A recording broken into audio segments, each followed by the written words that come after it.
Mesdames et messieurs, assalamu alaikum wa rahmatullahi ta'ala wa barakatuh. Bienvenue dans la régionale, cette édition-là même, qui vous donne tout ce qu'il faut savoir ici à l'intérieur du pays. Et aujourd'hui, c'est le deuxième numéro de la semaine, soit le 2 Rabiou 1445 Hégire. Commençons justement par la cité du Poro. Dans le volet éducation, la première édition de la Foire du Livre s'est tenue du jeudi 5 au samedi 7 octobre 2023 à la bibliothèque municipale de Korogo. Elle a vu la participation de tous les acteurs de la chaîne du livre dans la région du Poro.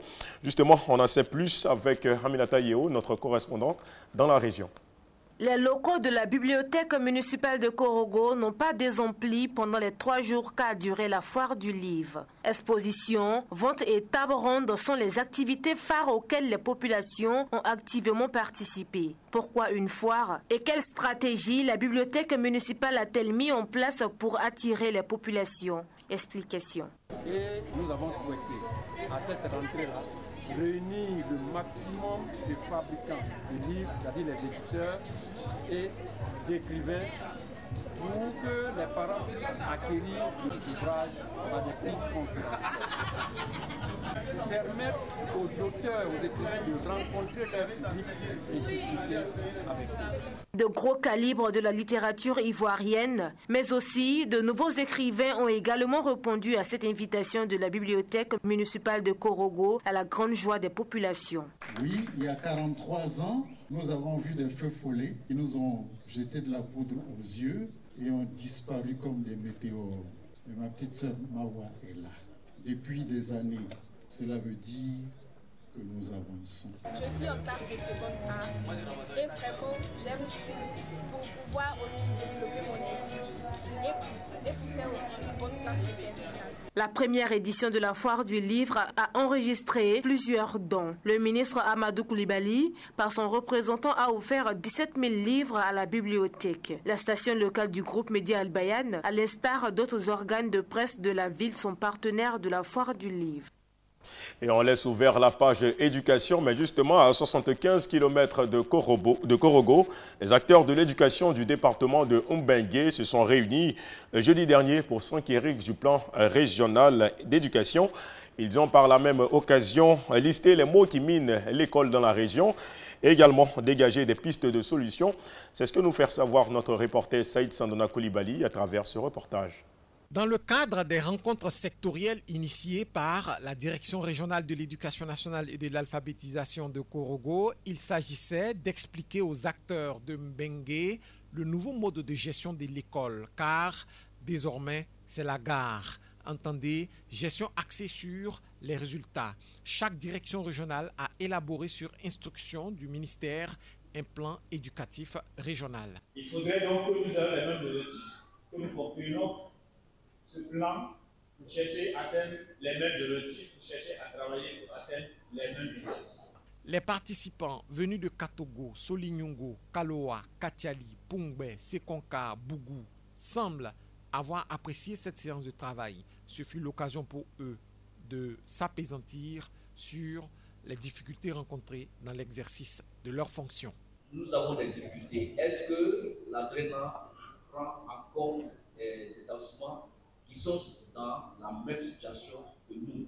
Cette année, sur les 268 élèves en difficulté d'apprentissage, nous n'avons reçu que 25 points. La vision de la DRENA de Korogo est d'être la meilleure DRENA en matière d'éducation. La vulgarisation du plan éducatif régional qui prend en compte tous les problèmes des enseignants est nécessaire pour une appropriation de ce projet par tous. Que vous venez vous imprégner des réalités et nous voulons en Mbengue. Et à la suite de ces échanges, je pense que ça va impacter réellement le comportement des uns et des autres. Tout ce qu'il a expliqué aux parents s'il faut, concernant l'école, concernant les extraits, il a très bien expliqué et il a très bien parlé. Vraiment, ceux qui avaient des points d'eau, il a pu relever ces points d'eau là et puis il a répondu à ces questions. On a beaucoup d'écoles au niveau de Mbengue, ce qui fait qu'il y a un manque d'enseignants. Vu que déjà, on voit que l'année scolaire a commencé déjà le 11 septembre, vraiment, on peut terminer le programme. La séance de travail qui a vu la participation des autorités administratives de Mbengue donne de l'espoir pour de bons résultats scolaires. Les premiers examens sont d'ailleurs prévus pour le mois de mai.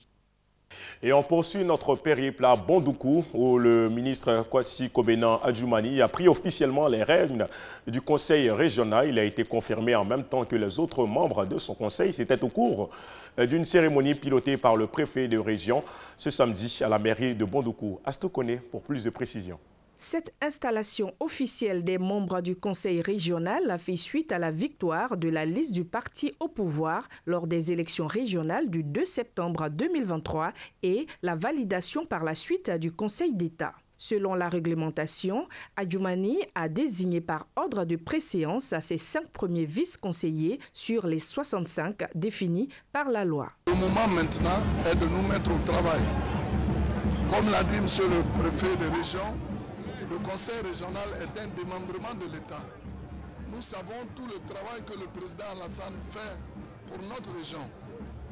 Et tout ce que nous faisons aussi dans le cadre de ce conseil l'est à travers les orientations qu'il nous a données. Pour le préfet de région Adjoukwa, l'entente, le renforcement de la cohésion, l'union par le pardon des fautes doivent être les maîtres mots de cette nouvelle mandature. Que chaque conseiller, chaque personne ici présente mette tout en œuvre pour que les opérations qui vont suivre le soient dans la transparence, la légalité, la paix et la sérénité afin d'obtenir ou de parvenir avec efficacité aux résultats escomptés. Cette rencontre a mobilisé un grand nombre de personnes, parmi lesquelles le vice-gouverneur du district du Zanzan, Kwaku Jean-Marie, des personnalités politiques, des chefs religieux et traditionnels, ainsi que les responsables des organisations associatives. Direction à présent, Yamoussoukro, la capitale politique ivoirienne, s'est muée durant 2 jours en capitale du numérique. Là-bas, une vingtaine d'acteurs de médias ont pris part à un atelier de formation autour du thème « Les journalistes face aux défis de l'intelligence artificielle et du web ». Cette fois, c'est Yacoub Kone qui nous fait le compte-rendu. Chat, GPT, Deep Learning et les objets connectés sont des expressions qui font désormais partie du champ d'investigation des journalistes. Selon le formateur Cyriac Bogbou, les journalistes ivoiriens doivent s'adapter au risque d'être dépassés par les défis et enjeux de ce nouveau monde numérique. Au temps de la machine à dactylographier, quand on leur a dit que l'informatique, l'ordinateur va venir, beaucoup étaient sceptiques, beaucoup ne voulaient pas s'adapter, ne voulaient pas se former pour une meilleure utilisation de ces outils.